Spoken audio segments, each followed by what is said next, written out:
ओम नमः शिवाय. नमस्कार मित्रांनो, आपण पाहताय ओनली मराठी यूट्यूब चॅनल. मित्रांनो, ज्या लोकांची भगवान शिवशंकरांवर श्रद्धा आहे, जे भगवान भोलेनाथांना मानतात, त्यांनी प्रत्येक सोमवारी ही कथा नक्की ऐकावी. मित्रांनो, सोमवारची ही कहाणी ऐकल्याने आपल्या जीवनातील सर्व दुःख, सर्व समस्या दूर होतात.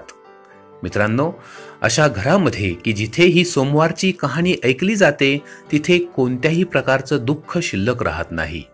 सुख संपत्तीने ते घर भरून जातं. त्या घरामध्ये पैशांची तंगी कधीही राहत नाही. सुख समाधान आणि वैभवाने ते घर नेहमी फुललेलं असतं. चला तर मित्रांनो, ऐकूया ही सोमवारची कहाणी. आटपाट नावाचं एक नगर होतं. तिथं एक ब्राह्मण राहत होता. त्या ब्राह्मणाचा एक शिष्य होता. हा शिष्य दररोज तळ्यावर जाई, स्नान करी, भगवान भोलेनाथांची पूजा करी आणि वाटेमध्ये वेळूचं एक बेट होतं. हा शिष्य परत येऊ लागला म्हणजे मी येऊ असा आवाज येई. तो वळून मागे पाही, पण मागे कोणीच नसे. तो भिवून जाई आणि या भीतीपोटीच हा शिष्य वाळत चालला होता. तेव्हा एक दिवस गुरुजींनी त्याला विचारलं. तेव्हा शिष्याने या मी येऊ गोष्टीबद्दल गुरुजींना सांगितलं.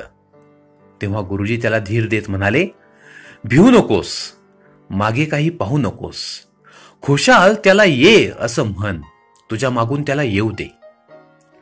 शिष्य नेहमीप्रमाणे स्नान करण्यास गेला.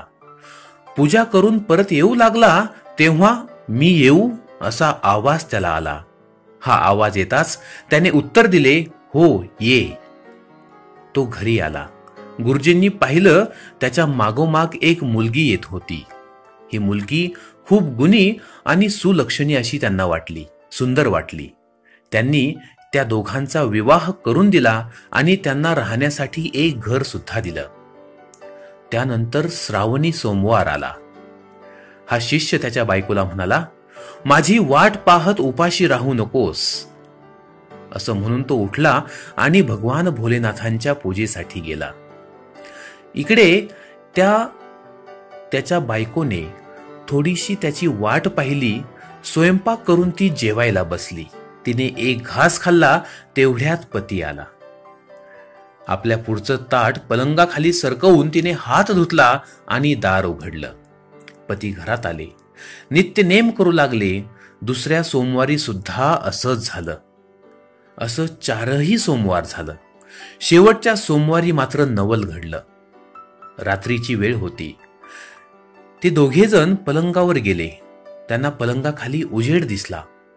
हा उजेड कसला? त्याने विचारलं.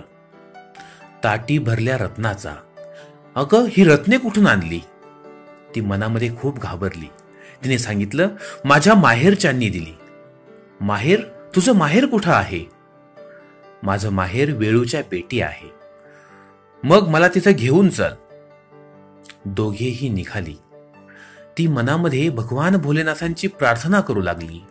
हे भोलेनाथा, मला अर्धा घटकेचं का होईना पण माहेर दे. चालत चालत ती वेळूच्या बेटाजवळ आली. त्या ठिकाणी पाहतात तर काय, एक मोठा वाडा होता.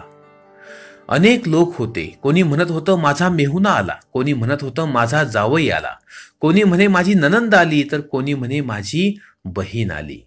अनेक दासी त्या ठिकाणी काम करत होत्या. शिपाई पहारा देत होते. त्या सर्वांनी या दोघांचं मोठ्या प्रेमाने स्वागत केलं. भोजनाचा थाट केला. जेवणं झाली आणि सासू सासऱ्यांचा निरोप घेऊन ही जोडी पुन्हा आपल्या घराकडे परतू लागली. अर्ध्या वाटेत येताच त्या शिष्याला आपला हार एका खुंटीवरती राहिल्याची आठवण झाली. दोघेही परत गेली. परत जाऊन पाहतात तर काय आश्चर्य, त्या ठिकाणी ना वाडा होता ना शिपाई होते. होतं ते फक्त वेळूचं बेट. पतीने विचारलं, अगं, इथलं घर काय झालं? पत्नी म्हणाली, जसं आलं तसं गेलं. आपलं जर अभय असेल तर आपल्याला सांगते, 4ही सोमवारी आपली हाक ऐकताच जेवताना ताट तशीच पलंगाखाली सरकवून दिली. ती ताटं रत्नांनी भरली, सोन्याची झाली. ती मला देवांनी दिली. आपण विचारू लागला तेव्हा मी खूप घाबरले आणि माहेरची म्हणून सांगितलं. भोलेनाथांची, त्या महादेवांची प्रार्थना केली. अर्धघटकेचं माहेर मागितलं. त्यांनीच तुमची खात्री केली. माझी इच्छा परिपूर्ण झाली. देव भक्ताच्या हाकेला धावला. मित्रांनो, ही कथा याच ठिकाणी संपते. मित्रांनो, हा शिवशंकर, हा भोलेनाथ जसा या जोडीला पावला तसाच तो तुम्हा आम्हाला सुद्धा पावो. ही 60 उत्तराची कहाणी, 5 उत्तरी सुफळ संपूर्ण. तर मित्रांनो, अशी ही सोमवारची कहाणी आपण सुद्धा नित्य दर सोमवारी नक्की ऐका. श्रावण सोमवारमध्ये तर या कथेचं फार मोठं महत्त्व आहे. ही कथा ऐकल्याने आपल्या जीवनातील सर्व मनोकामना, आपल्या सर्व इच्छा नक्की पूर्ण होतात. बम बम भोले. ओम नमः शिवाय. ओम नमः शिवाय.